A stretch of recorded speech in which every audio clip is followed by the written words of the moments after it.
Hello everyone, teaching पाते में सभी का स्वागत करते हैं और आशा करते हैं कि आप सभी ठीक होंगे। मैं हूं आपका दोस्त डॉक्टर यालून। आज का जो टॉपिक रहने वाला है बहुत ही इंपॉर्टेंट टॉपिक है। अगर आपका सब्जेक्ट हेल्थ एंड वेलनेस है या फिर आप किसी और एग्जाम की तैयारी कर रहे हैं जहां पे आपको कैंसर का क्वेश्चन एग्जाम में आ सकता है, तो आपके लिए आज का लेक्चर बहुत ही इंपॉर्टेंट रहने वाला है। जैसे रिसेंटली सिद्धू की जो ने बताया है कि उनकी जो बीवी थी जिनको स्टेज 4 मेटास्टेसिस कैंसर का जो स्टेज था, स्टेज 4, और ये उन्होंने ये भी बताया है कि डॉक्टर ने कहा था कि there is not even a 5% chance, 5% भी चांस नहीं है कि आपकी बीवी जो है, वाइफ जो है, वो बच सके इस कैंसर से। तो क्या हुआ, उनका ये कहना था कि हमने लाइफ स्टाइल को चेंज किया और उसके बाद उन्होंने एक प्रेस कॉन्फ्रेंस दी, उन्होंने बताया कि नेचुरल रेमेडीज जो है उनका हमने इस्तेमाल किया। ऐसा नहीं है कि सिर्फ रेमेडीज पे, सिर्फ लाइफस्टाइल चेंज पे उनको ये फर्क पड़ा, ऐसा बिल्कुल नहीं है। हालांकि उन्होंने एक अच्छी खासी हॉस्पिटल में उनकी ट्रीटमेंट चल रही थी, वहां पे इनकी थेरापीज चल रही थी, तो थेरापीज को साथ लेकर इन्होंने रेमेडीज का इस्तेमाल किया, इन्होंने लाइफस्टाइल चेंज किया है। इन्होंने बताया कि जो 5 चीजें हैं जो काज करती हैं कैंसर, इसमें शुगर का नाम बताया कि शुगर भी है, मिल्क प्रोडक्ट्स का इस्तेमाल उनकी वाइफ करती थी, ये भी इन्होंने बताया। और इन्होंने कहा कि जो रिफाइंड फ्लोर है इसका भी इस्तेमाल नहीं करना चाहिए, इरेटेड ड्रिंक्स का जो इस्तेमाल करते हैं ये भी नहीं करना चाहिए, रिफाइंड ऑयल्स और फ्राइड फूड्स जो भी हैं, चाहे समोसा हो, जलेबी हो या कोई भी है फ्राइड फूड्स, इसका भी इस्तेमाल नहीं करना चाहिए। तो ये मेन 5 चीजों ने बताया कि इन 5 चीजें जो है ये काज कर सकती हैं कैंसर को। ठीक है, तो उन्होंने ये भी बताया कौन कौन सी डाइट थी, इन्होंने डाइट का इस्तेमाल किया। तो सिद्धू ने जो डाइट का इस्तेमाल किया, ये जो डाइट थी जिसकी वजह से हेल्प हुआ, सिद्धू बताते हैं कि नेचुरल केमिकल फ्री डाइट आप फोकस करें जो कि न्यूट्रिएंट डेंस फूड हो। तो यहाँ पे उन्होंने बताया कौन कौन सी, उन्होंने कहा कि जो मॉर्निंग टाइम जब होता था, मॉर्निंग रूटीन में क्या था, start with warm lemon water. जी हाँ, नींबू का जो पानी था, नींबू पीते थे, नींबू पानी। और उसके बाद जो रॉ टर्मरिक है, जो आपकी कच्ची हल्दी होती है, और गार्लिक जिसे आप लहसुन कहते हैं, उसका इस्तेमाल करते थे। और 1 घंटे के बाद क्या करते थे, नीम के पत्ते, जी हाँ, नीम के पत्तों का इस्तेमाल करते थे, जिसे डॉक्टर कहते हैं ग्रीन ब्लड। क्या कहते हैं, नीम के पत्तों को डॉक्टर क्या कहते हैं, नीम ब्लड कहते हैं। तो तुलसी के लीव्स का इस्तेमाल करते थे, और जो एप्पल साइडर विनेगर होता है, ठीक है, इसका इस्तेमाल करते थे। उसके बाद जब टाइम आता था मिड डे न्यूट्रिशन में वो क्या करते थे, तो उनका ये कहना था कि जो मिड डे न्यूट्रिशन है, मिड डे न्यूट्रिशन में जी बेरीज, जो सोल फ्रूट्स हैं, या हम सिनामोन की बात करें जो जिसे हम दालचीनी कहते हैं, पम्पकिन सीड्स है, कैडामोन है, जैसे इलायची हम कहते हैं, ब्लैक पेपर है, काली मिर्ची जिसे हम कहते हैं, क्लोव्स है, लौंग का इस्तेमाल करते थे। उसके बाद जैगरी जो गुड़ होता है, गुड़ को पानी में ऐड करते थे कुछ टेस्ट के लिए। ठीक है, नट्स का इस्तेमाल करते थे, और ब्राजील नट्स जो है इनका इस्तेमाल करते थे। ये जो होते थे, ये बता रहे हैं कि लाइफ कौन कौन सी चीजें जो है आपको कैंसर से बचाती हैं, कैंसर से दूर करती हैं। और इवनिंग का उन्होंने क्या बताया था, इवनिंग का मुझे बता रहे थे कि इवनिंग में आपको क्या करना है, जो बीट रूट है, हम क्या करते थे, जो बीट रूट जूस है उसका इस्तेमाल करते थे, या कोई मूली वगैरह, ये हम इवनिंग में करते थे। और जब नाइट की बात आती थी, नाइट मील में क्या था, नो रोटी, कोई रोटी नहीं खानी है, न चावल खाने हैं, सिर्फ फोकस करना है एक कैनोवा, जो कैनोवा होता है, या आलमंड्स अलॉन्ग विद वेजिटेबल्स, तो यूज करते थे। जब उन्होंने पहले बताया था कि रिफाइंड ऑयल का इस्तेमाल उन्होंने बंद कर दिया, उसके बाद कोकोनट ऑयल का जो है उन्होंने इस्तेमाल किया, और वो बोलते थे कि ये ओलिव ऑयल जो है ये आप कुकिंग के लिए इस्तेमाल कर सकते हो, तो इससे भी जो है बहुत फर्क पड़ता है। ठीक है, तो एक मैसेज जो गई हर जगह होगी, cancer can be defeated if you change your lifestyle. इससे एक मैसेज गई है कि कैंसर जो है वो डिफीट किया जाता है, अगर किया जा सकता है अगर अपनी लाइफस्टाइल को आप चेंज करोगे, अडॉप्ट करो आप nature remedies and eliminate processed sugary and fried foods को हमें क्या करना है, अवॉइड करना है। ठीक है ना। तो एक और बात यहां पे निकल के सामने आती है, वो क्या है, जो कैंसर है, कैंसर की ट्रीटमेंट की अगर हम बात करें, फैटी लीवर हो या कैंसर ट्रीटमेंट हो, इनका लगभग सेम ही रहता है। हेल्थी फूड खानी चाहिए, हेल्थी फूड जो है आपको बचाती हैं डिजीज से। जैसे आप बात करें फ्रूट्स खाओ, वेजिटेबल्स खाओ, होल ग्रेन्स, लीन प्रोटीन्स, इसका जो है आप नट्स का इस्तेमाल कीजिए, आप सीड्स का इस्तेमाल कीजिए। अगर आप इसमें क्या होता है, हेल्थी फूड्स का क्या फायदा रहता है, हेल्थी फूड की वजह से क्यों हमें क्यों खाने चाहिए, ये भी इंपॉर्टेंट है। How healthy foods prevents life threatening disease. पहली बात ये है, ये रिड्यूस करती है inflammation and oxidative stress. Important point क्या है, ये रिड्यूस करती हैं इन्फ्लेमेशन, इन्फ्लेमेशन को रिड्यूस करती हैं, जो सूजन होती है, और सूजन जो है यही कारण होता है एक कैंसर का।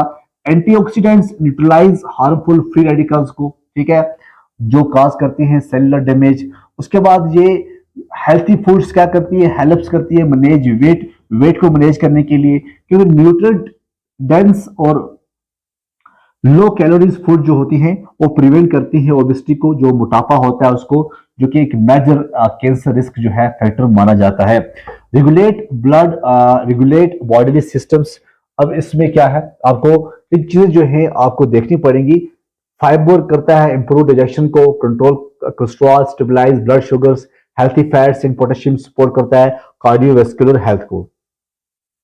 अब हम आते हैं आपके टॉपिक के ऊपर, जो कि आपके टॉपिक जो है आज का वो है special reference to cancer, hypertension, diabetes and cardiovascular disease. तो आज हम कैंसर के ही बारे में पढ़ेंगे, और जो कैंसर है, कैंसर क्या होता है, जो भी इंपॉर्टेंट पॉइंट्स हैं कैंसर के बारे में हम अब डिस्कस करेंगे। देखिए, जो कैंसर होता है ये एक मोस्ट फेयर्ड डिजीज है वर्ल्ड के अंदर, बहुत खतरनाक बीमारी मानी जाती है कैंसर पूरी दुनिया के अंदर। और इसके साथ साथ अगर हम बात करें एवरी डे 330, जी हाँ 330 बिलियन सेल्स जो हैं ह्यूमन बॉडी के या तो मर जाते हैं या फिर रिप्लेस हो जाते हैं। क्योंकि सेल की बात करेंगे तब जाके आपको कैंसर जो है समझ में आएगा, बेसिक आपको पता होना चाहिए, तभी जाके आप आगे समझोगे। तो पहली बात है व्हाई कैंसर ओकर, कैंसर क्यों हो रहा है।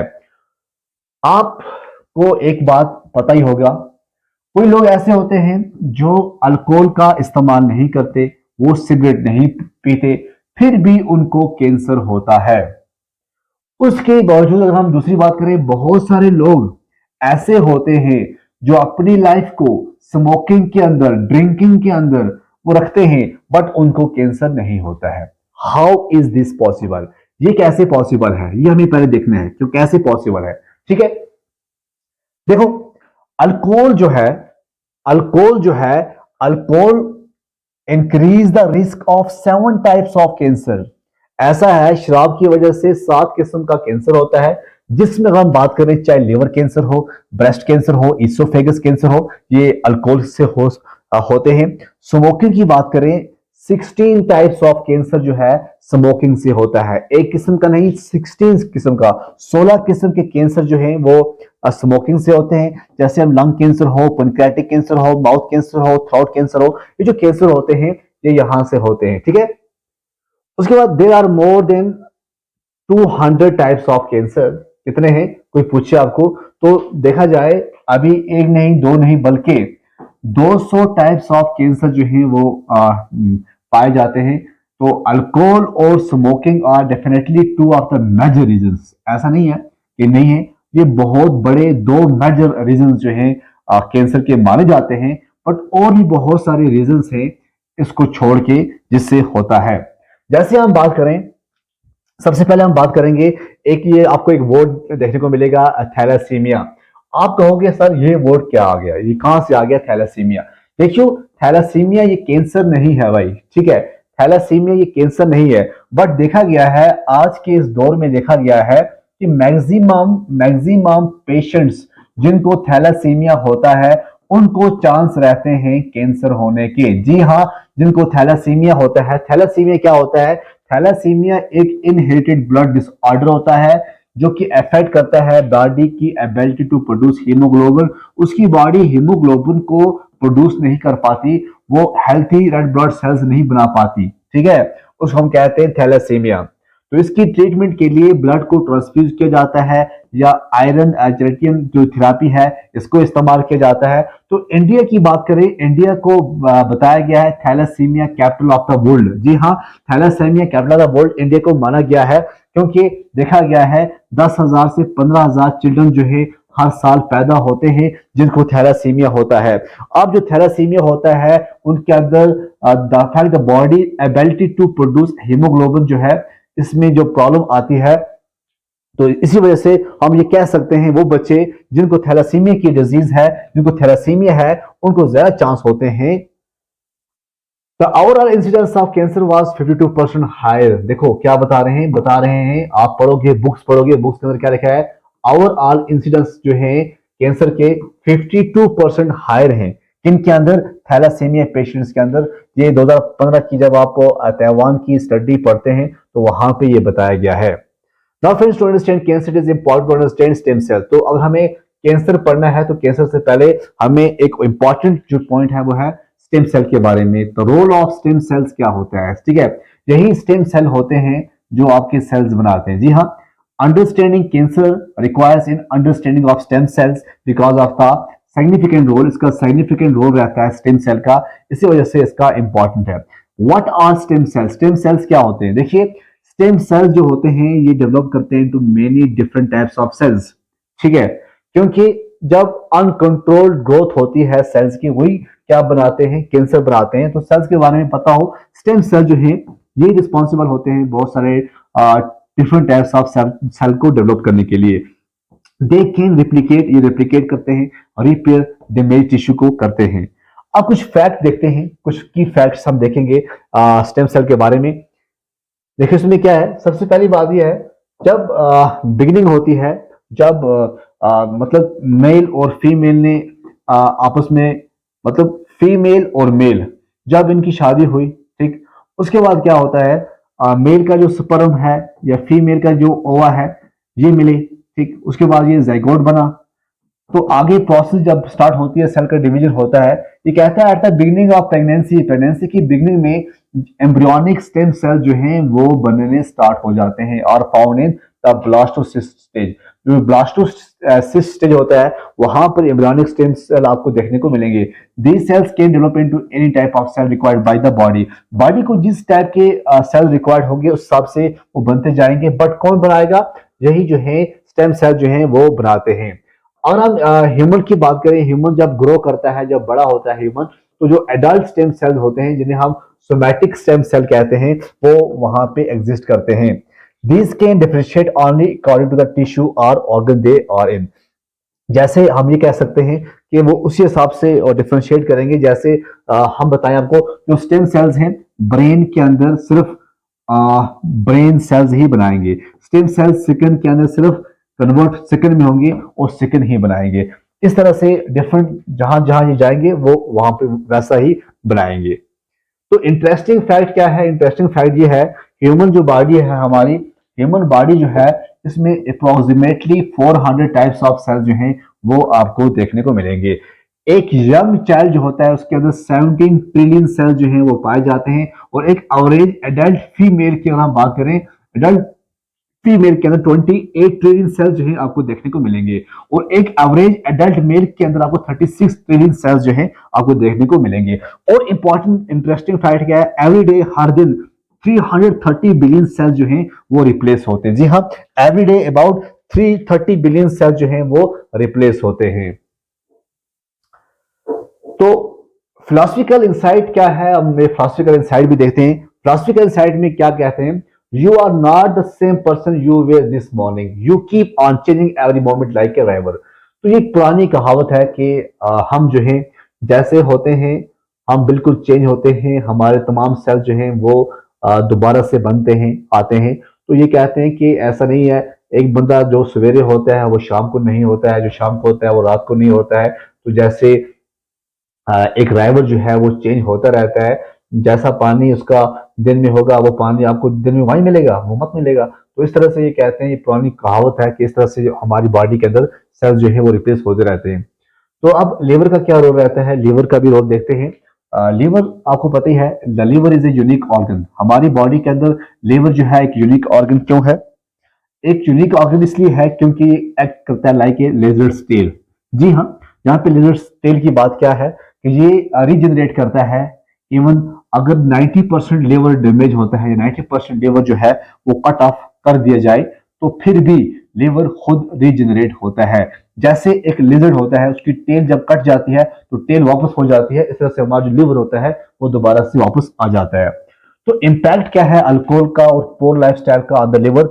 अल्कोहल की बात करें, अल्कोहल को मोस्ट इफेक्ट माना जाता है लिवर के अंदर, जो कि रिस्क करता है, increase the risk of the liver cancer. तो शराब मत पिएगा, क्योंकि शराब से क्या होता है, कैंसर होता है। However other factors also due to liver problem such as, जैसे आप जंक फूड खाओगे, लिवर सिर्फ शराब से नहीं बल्कि लिवर के और भी बहुत सारे ऑप्शन हैं आपके पास लिवर को बर्बाद करने के लिए। वो है ईटिंग जंक फूड। आप जंक फूड मत खाइएगा। गेनिंग एक्सेस वेट, मोटापा नहीं होना चाहिए। एक्सरसाइज कीजिएगा। कंज्यूमिंग रैंडम हर्बल प्रोडक्ट्स, तो हर्बल प्रोडक्ट्स को भी आप रैंडमली लिया करें, ठीक है। तो इंडिया की बात करें, इंडिया में हर साल इंडिया के अंदर देखा गया है हर साल 2,70,000 पीपल जो है वो मरते हैं every year due to liver disease. कोई पूछे आपको इंडिया के अंदर कितने? इंडिया के अंदर पौने 3 लाख पीपल जो है वो हर साल मरते हैं जिनको लिवर की डिजीज होती है। जी हाँ। तो इसमें एक पॉइंट और हम ऐड करते हैं, जो हमने बताया आपको कि सेल किस तरह से रिप्लेस करते हैं। और इसी के साथ हम बात करें जो फैट सेल्स होते हैं, लेटेस्ट स्टडी ने क्या बताया है? लेटेस्ट स्टडी ने ये बताया है कि एवरी ईयर हर साल 10% जो फैट सेल्स हैं in the body are replaced. कितने होते हैं? सिर्फ 10% सेल रिप्लेस होते हैं। मतलब इनका जो रिजनरेशन जो है पावर है बहुत कम होती है, ठीक है। हमने क्या पढ़ा? हमने पढ़ा cancer is influenced by multiple factor, जिसमें लाइफस्टाइल का भी आता है, अल्कोहल, स्मोकिंग, जंक फूड आता है। हमने ये पढ़ा स्टेम सेल्स जो हैं इनका प्ले एक crucial role in the cell regeneration and cancer treatment. हमने ये पढ़ा जो लिवर है एक unique for its ability to regenerate but it is highly vulnerable to poor lifestyle habits. तो ऐसा नहीं करना। हमने पढ़ा थैलेसीमिया क्या है, एक सिग्निफिकेंट हेल्थ इश्यू है पार्टिकुलरली इन इंडिया के अंदर, जिसकी वजह से बहुत सारे लोगों को कैंसर हो रहा है। Fat cell, it takes 10 years to replace all the fat cell in our body. 10 साल लगेंगे। क्यों? अगर 10% हमारा फैट सेल रिप्लेस होगा तो आप मान लो 10 साल लगेंगे वो फैट सेल रिप्लेस होने में। न्यूरॉन है या हम न्यूरोजेनेसिस कहें, ब्रेन न्यूरॉन जो है, ह्यूमन ब्रेन की अगर हम बात करें, ये भी पॉइंट्स इंपॉर्टेंट है, आपको पढ़ने चाहिए। Human brain has approximately 100 billion neurons. कितने हैं? 100 बिलियन न्यूरॉन्स होते हैं जब वो पैदा होता है। रिसेंट रिसर्च ने बताया कि लिमिटेड न्यूरोजेनेसिस होती है ब्रेन सेल्स के अंदर। थोड़ी बहुत देखी गई है हिप्पोकैम्पस के अंदर, जो कि रिस्पॉन्सिबल होता है for memories, learning and emotions. उसके बाद है ओल्फैक्टरी बल्ब के अंदर, रिस्पॉन्सिबल फॉर स्मेलिंग। तो ब्रेन न्यूरॉन की बात करें, आप देखिएगा मैंने क्या बताया आपको कि 100 बिलियन न्यूरॉन्स एट बर्थ आपको देखने को मिलेंगे। रिसेंट रिसर्च ने क्या बताया? लिमिटेड न्यूरोजेनेसिस होती है। रीजनरेशन ऑफ ब्रेन सेल्स ओकर ओनली इन, सिर्फ और सिर्फ हिप्पोकैम्पस और ओल्फैक्टरी में होता है। Other neurons in the brain do not regenerate, बाकी जो हैं वो रीजनरेट नहीं करते and remain the same through out the life. वो पूरी लाइफ में क्या रहते हैं? सेम रहते हैं। तो लिमिटेड रीजनरेशन इन स्पाइनल और हार्ट और जॉइंट्स देखा गया है। जब भी जॉइंट्स में प्रॉब्लम होती है तो वो प्रॉब्लम बहुत लंबे तक रहती है, क्योंकि वो जल्दी रिकवर कहाँ होंगे, नहीं हो पाते हैं। हार्ट का भी यही हाल है। और स्पाइनल कार्ड में खुदा खासा कभी कोई इंजरी आ जाए तो ये लाइफ टाइम जो है आपको देखने को मिलेगा। Spinal cord, heart and joint show very limited, जी हाँ, वेरी लिमिटेड रिजनरेटिव कैपेसिटी होती है। तो व्हाई इज दिस इंपॉर्टेंट? ये क्यों इंपॉर्टेंट है? If these reasons are affected, कोई भी डिजीज, कोई भी इंजरी अगर इनको हो जाती है तो ये हमारे लिए एक फैक्टर बन जाते हैं, ठीक है। तो रैपिड रिजनरेशन किन की होती है? बॉडी सेल्स के अंदर बहुत फास्ट रिजनरेशन किस किस के अंदर होती है? देखो, हम कुछ सेल्स हैं, जैसे हम बात करें सिकल सेल्स। सिकल सेल्स जो होते हैं, हमारी body 500 million sickle cells every day shed करती है। Complete sickle regeneration occur every 4 week, 4 week के बाद क्या होता है, पूरी कंप्लीट सिकल की रिजनरेशन होती है। इंटेस्टाइनल लाइनिंग की बात करें, इसकी पावर बहुत ज्यादा होती है, regenerates completely in just 5 to 7 days, 5 और 7 दिन में आपकी इंटेस्टाइनल लाइनिंग नई तरह से रीजनरेट हो जाती है। रेड ब्लड सेल्स की बात करें, 2 से 3 मिलियन रेड ब्लड सेल्स जो हैं प्रोड्यूस होते हैं एवरी सेकंड। याद रखना, 2 से 3 मिलियन रेड ब्लड सेल्स जो होते हैं प्रोड्यूस होते हैं एवरी सेकंड्स। तो there average life span is 120 days होती है। तो ब्लड डोनेशन की अगर हम बात करें, प्लाज्मा रिस्टोर होता है 24 आवर्स में, लेकिन जो आरबीसी होते हैं ये रिप्लेस होते हैं 4 से 6 हफ्ते में। अगर आप किसी को ब्लड डोनेट कर रहे हो, आप ये नहीं कह सकते कि 24 घंटे में आपका खून पूरा वापस हो जाएगा, नहीं, 24 आवर में सिर्फ प्लाज्मा होगा, बट जो रेड ब्लड सेल्स है ये रिप्लेस होते हैं 4 से 6 वीक, मतलब 1 महीना लग सकता है। स्टेम सेल की बात करें, stem cell the power of repair and renewal. जी हाँ, stem cells have the ability to replicate themselves, ये रेप्लिकेट करते हैं देमसेल्व्स और सेल्फ रिन्यू हो जाते हैं, जो डैमेज टिश्यू होंगे या सेल्स होंगे। The body constantly undergoes replenishment, repair and regeneration. जी हाँ, यही होते हैं स्टेम सेल, इनके अंदर ऐसी एबिलिटी होती है, कैपेसिटी होती है। तो अब आते हैं हम जीन म्यूटेशन पे। जी हाँ, जीन म्यूटेशन एंड कैंसर क्या होता है, व्हाट हैपन, क्वेश्चन क्या है, what happen if a cell gene get damaged. जब एक सेल जीन जो है वो डैमेज हो जाता है तब क्या होता है, एक म्यूटेशन। म्यूटेशन क्या होता है, सुनो, ऐसा सेल जीन जो चेंज हो या उसके अंदर एक एरर हो, डिस्टर्बिंग सेल ग्रोथ, जब वो सेल ग्रोथ को डिस्टर्ब करेगा तो उसे हम कहते हैं म्यूटेशन। म्यूटेशन की वजह से जीन डैमेज होता है, ठीक है। The body has mechanism to fight gene damage, body के अंदर है मैकेनिज्म है, जैसे हम कह सकते हैं कि वो फाइट करता है, जैसे P53 ट्यूमर सप्रेसर जीन होता है, ये एक्ट करता है एज कोर्टिकॉइड। जी हाँ, और produces proteins to repair damage genes. तो डैमेज जीन्स को रिपेयर करने वाला कौन होता है, वो P53 होता है, ट्यूमर सप्रेसर जीन। और जब म्यूटेशन हो जाता है तो ये भी कुछ ना कुछ काम करता है। अब एक और आता है प्रोग्राम्ड सेल डेथ। जी हाँ, एपोप्टोसिस कहते हैं जब ओल्ड या डैमेज सेल्स जो होते हैं वो instruct to die by specific gene like a filter, तो उसे हम कहते हैं एपोप्टोसिस कहते हैं। जी हाँ, प्रोग्राम्ड सेल डेथ कहते हैं। तो what if this mechanism fail, जब ये मैकेनिज्म फेल हो जाते हैं, जब जो सिक्योरिटी गार्ड था उसको जो काम करना था वो काम नहीं कर पाता है, if the security guard P53 या फिल्टर फेल हो जाता है, तब क्या होता है, तो नया काम नहीं कर पाता, वो डैमेज हो जाता है, तो उसके बाद कैंसर जो है वो हो जाता है। इंपॉर्टेंट है ये, जीन बन रहे थे, जीन को रिपेयर भी हो रहे थे, जीन फिल्टर भी हो रहे थे, जीन को अच्छी तरह से सब कुछ काम चल रहा था, P53 काम कर रहा था। अगर सिक्योरिटी गार्ड जो है या फिल्टर फेल हो जाए तब क्या होता है, डैमेज वहां पे जो वर्क होगा डैमेज के ऊपर वो नहीं होगा, तब क्या होगा, कैंसर जो है वो हो जाता है। तो व्हाट इज कैंसर, कैंसर क्या है, cancer occur when a mutated cell, जब mutated cell began to grow uncontrollably, ठीक है, अनकंट्रोल, फिर वो कंट्रोल नहीं होता है। Cancer cell occur when a mutated, जी हाँ, वही म्यूटेटेड सेल मैंने बताया आपको जो जीन्स में जो प्रॉब्लम कर रहा था, अब वो अनकंट्रोल हो रहा है। Such cells are called cancer cells, ऐसे सेल्स को कैंसर सेल्स कहते हैं। और की कैरेक्टरिस्टिक सेल्स क्या होते हैं, इसके की कैरेक्टर क्या है कैंसर सेल के, वो आते हैं, they infiltrate and disturb the function of the healthy cells, वो साथ में जो हेल्थी सेल होंगे उनको भी डिस्टर्ब करते हैं। जी हाँ, they infiltrate and disturb the function of healthy cells को भी करते हैं। They have the ability to spread to other parts of the body, और दिस प्रोसेस कॉल्ड मेटास्टासिस। जब मेटास्टासिस होती है तो आप कह सकते हैं कि अब कैंसर जो है वो पीक पे हो चुका है, अब थेरापीज वगैरह का काम जो है उनको स्टार्ट करना पड़ता है। तो ये की कैरेक्टरिस्टिक होते हैं कैंसर के। उसके बाद हम देखेंगे किस तरह से ट्रीटमेंट क्या है। तो ट्रीटमेंट की बात करें, इसके लिए जो ट्रीटमेंट होती है वो होती है कीमोथेरापी। जी हाँ, ये जो कीमोथेरापी होती है इसके अंदर पावरफुल केमिकल्स का इस्तेमाल किया जाता है जो कैंसर सेल को किल करते हैं, मारते हैं। अब प्रॉब्लम कहां से आती है, प्रॉब्लम क्या है कीमोथेरापी की।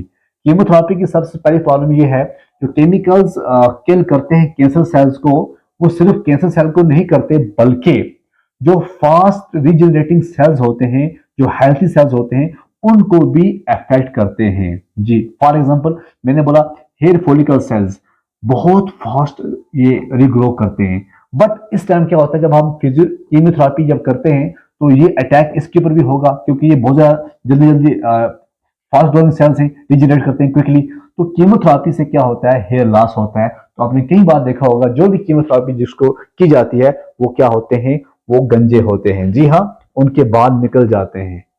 ये बात सच है या झूठ है? तो कुछ की लास्ट पे हम देखते हैं कुछ की टेकअवेज क्या क्या है। तो ह्यूमन बॉडी जो है इसका इंप्रेसिव कैपेबिलिटी होती है रिपेयर और रिजनरेशन की, और कुछ रीजन्स ऐसे होते हैं जैसे ब्रेन है, हार्ट है, स्पाइनल कॉर्ड है, लिमिटेड कैपेसिटी होती है। तो जीन म्यूटेशंस डिस्टर्ब करती है बॉडी के रिपेयर मैकेनिज्म को, जिससे कैंसर हो जाता है। Cancer cells spread uncontrollably through metastasis disturbing normal body functions.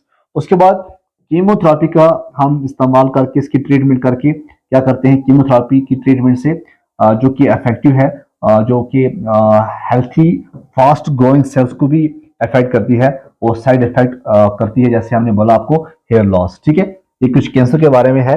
जो कुछ पढ़ रहे हैं हम ऐसे ही बता रहे हैं ताकि आपको इजिली समझ आ जाए।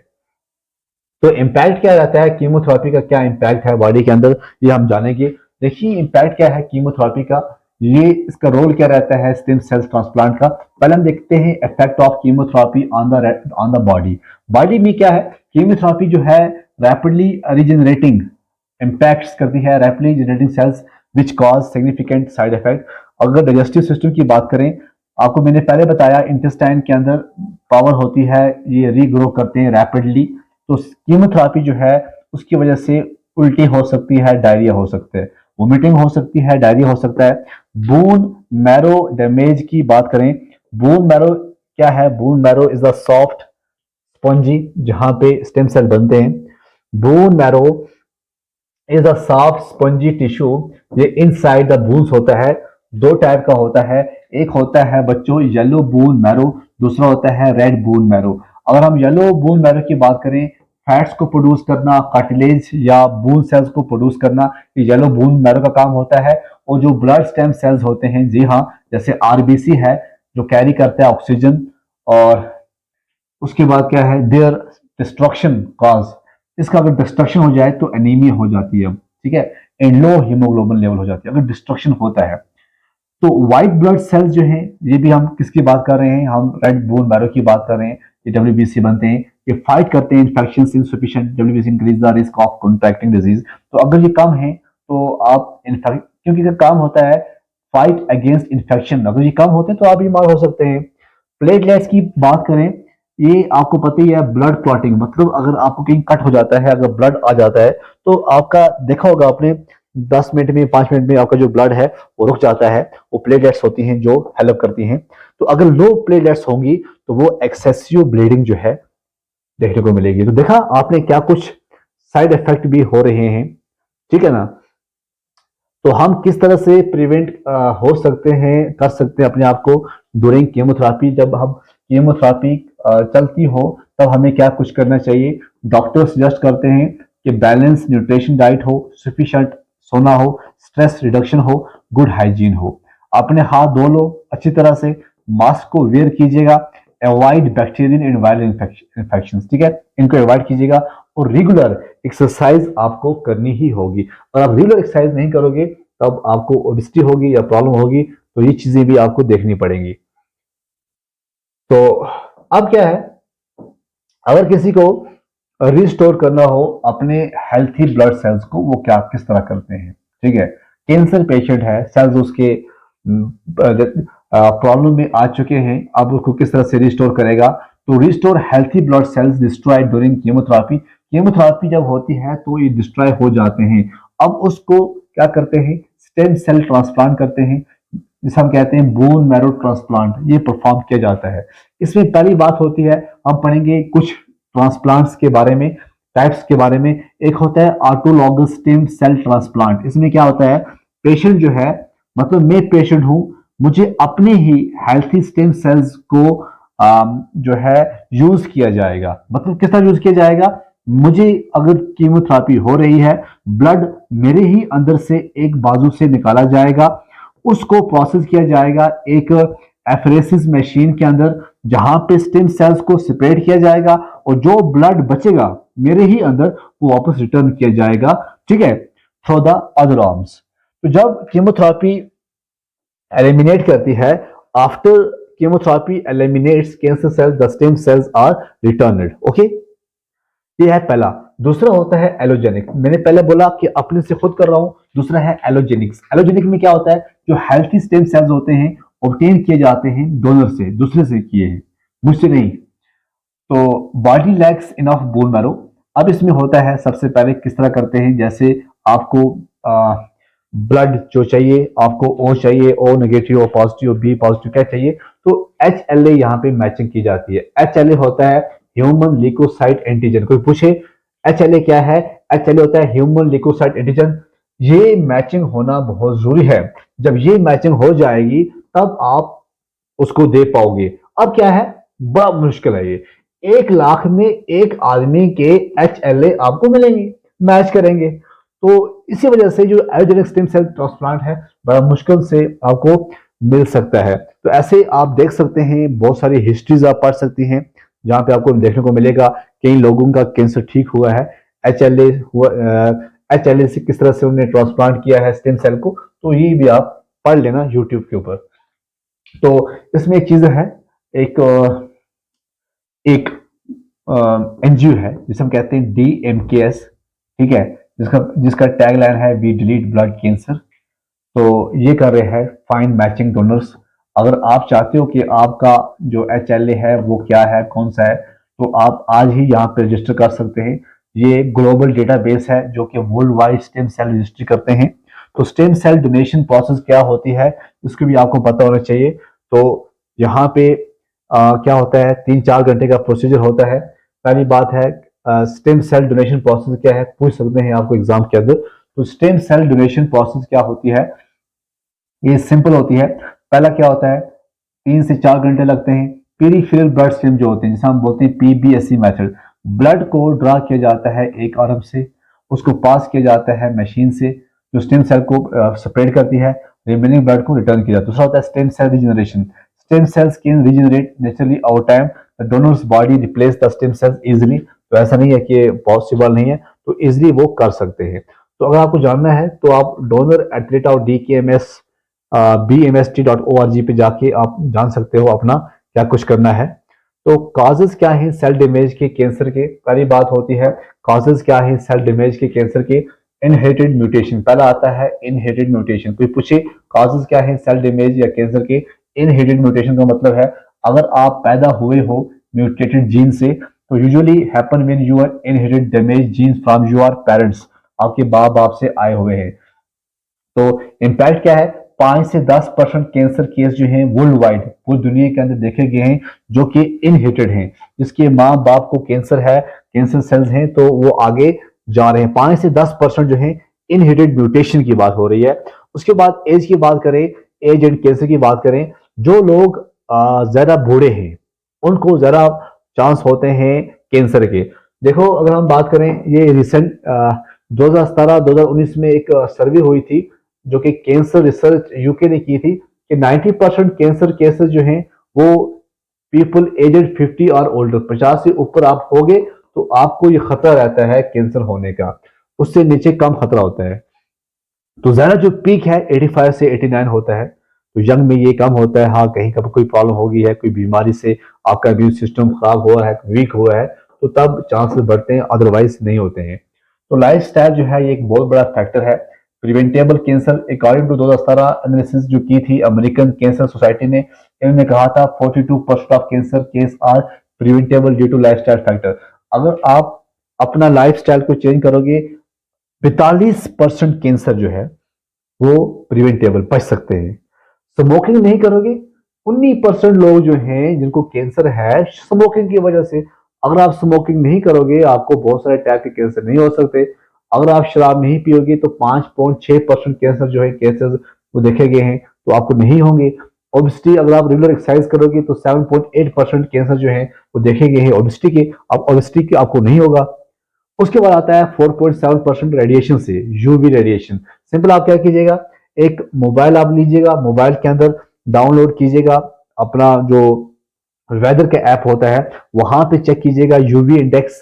ठीक है, अगर आपका यूवी इंडेक्स जो है हायर देन 5 है वहां पे, तो आप कह सकते हैं कि ये आपके स्किन को डैमेज कर सकता है। तो avoid the sun from 10 AM to 4 PM, ये जो टाइम होता है इसके बीच में आपको अवॉइड करना है।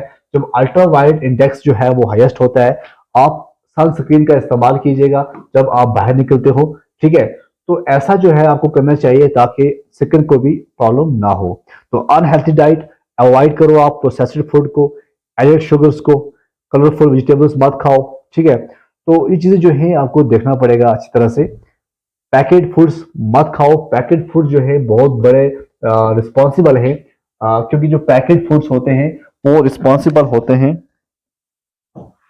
Carcinogenic chemicals. जैसे फिजिकल इनएक्टिविटी की बात करें, 5% लोग ऐसे हैं, कैंसर ऐसे हैं जिनको फिजिकल जो एक्टिविटी नहीं करते हैं, वो डाइट खाते हैं, 5% का कैंसर उनको देखा गया है। जो रेगुलर एक्सरसाइज करते हैं वो ठीक ठाक रहते हैं। ठीक है, तो इन्वायरमेंटल का भी एक्सपोजर होता है, कभी कभार देखा गया है कि आपके जो इन्वायरमेंट है उसकी पेस्टिसाइड्स है या एयर पोल्यूशन है, जिसकी वजह से भी कैंसर हो सकता है।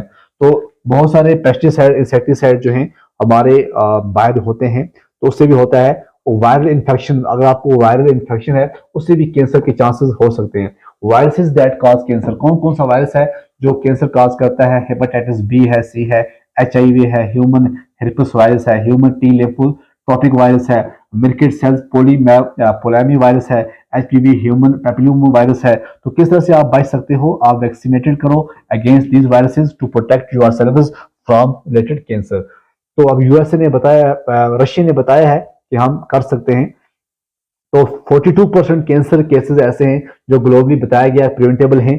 तो इसमें आप एंटीऑक्सीडेंट ले लो, जैसे विटामिन सी हो, विटामिन ई हो, फाइटोकेमिकल्स जो वेजिटेबल्स के अंदर पाया जाता है उससे आप ठीक रह सकते हैं। ब्रोसली, स्पेनिश, टर्मरिक का इस्तेमाल कीजिएगा। तो टॉप 10 फूड्स जो प्रिवेंट करती हैं, मैंने कहा टर्मरिक आप लीजिएगा। की कंपोनेंट होता है कर्कुमिन। कर्कुमिन जो होता है कैंसर फाइटिंग, इसके बेनिफिट्स क्या हैं?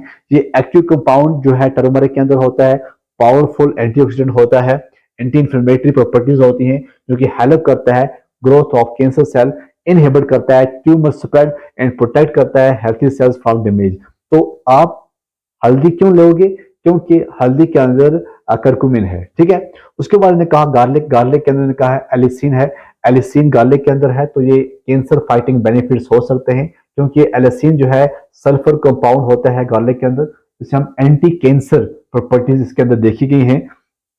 और उसके बाद आता है ग्रीन टी। ग्रीन टी के अंदर होता है तो एपी ग्लूकाटेकिन ग्लैक जो है, ये इसके बेनिफिट्स हैं। ग्रीन टी आप लीजिएगा, इससे भी आपको बहुत ज्यादा फर्क पड़ेगा। टोमेटो लाइकोपिन होता है, ये भी एंटीऑक्सीडेंट है, टोमेटोज के अंदर पाया जाता है। क्रूसीफरस वेजिटेबल्स के अंदर जैसे हम ब्रोसली है, कॉलीफ्लावर है, इसके अंदर सल्फोराफेन एंड एंडोल 3 कार्बोनाइल होता है, जो कि कैंसर फाइटिंग बेनिफिट्स इसके अंदर आपको देखने को मिलेंगे। उसके बाद आता है ग्रीन लीफी वेजिटेबल्स जैसे स्पाइनच है, केल है, इसके अंदर फोलेट है, ल्यूटीन है, बीटा कैरोटीन है। ये भी कैंसर फाइटिंग बेनिफिट्स इसके हैं, क्योंकि विटामिन रिच होते हैं, एंटीऑक्सीडेंट्स होते हैं, तो ये हेल्प करते हैं। फ्लैक्स सीड्स की बात करें, इसके अंदर लिग्नाइंस होते हैं। लिग्नाइंस क्या होते हैं? ये भी कैंसर फाइटिंग बेनिफिट्स बहुत सारे हैं। फ्लैक्स सीड्स अगर आप देखें, रिच इन लिग्नाइंस होते हैं, जो कि एंटीऑक्सीडेंट प्रॉपर्टीज जो है वो देखने को। साइट्रस फ्रूट्स के अंदर विटामिन सी है, फ्लेवोनॉइड्स होते हैं, लिमोनॉइड्स होते हैं, तो इसके अंदर कैंसर फाइटिंग बेनिफिट्स होते हैं। जैसे ऑरेंज है, लेमन है, ग्रेप्स हैं, आप लीजिएगा इनको भी। नट्स जो अखरोट होते हैं, विटामिन ई है, सेलेनियम है, हेल्थी फैट्स इसके अंदर होते हैं। तो नट्स पर्टिकुलरली आलमंड्स की बात करें, वॉलनट की हो, ब्राजील हो, इनके अंदर हेल्थी फैट्स जो है वो देखने को मिलेंगे। ओनियन जो है की कंपोनेंट्स होता है, इसके अंदर क्वेस्टीन, सल्फर कंपाउंड्स, तो कैंसर फाइटिंग बेनिफिट्स इसके अंदर होते हैं। Onions contain quercetin and flavonoid, जो कि powerful anti inflammatory and antioxidant properties होती हैं। ये कंपाउंड्स हेल्प करते हैं neutralise free radicals in the body and may reduce the risk of cancer like stomach, colon and lungs cancer by inhibiting tumour formation. तो ये था आज का कैंसर के बारे में। तो क्या कुछ करना है, तो आपको अगर इसका PDF चाहिएगा तो मुझे आप मेल कीजिएगा ishfaqloon45@gmail.com। ओके।